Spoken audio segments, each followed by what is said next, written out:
To transfer USDT from Crypto.com to Coinbase, start by opening the Crypto.com app and clicking on the account option at the bottom of the screen.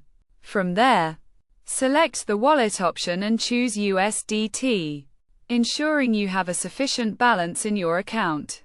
If not, purchase some USDT on Crypto.com.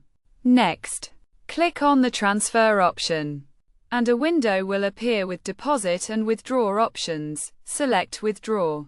Then, choose the external wallet option and click on add wallet address. To obtain the wallet address, open the Coinbase app, click on the transfer option, and then select receive crypto. Search for USDT.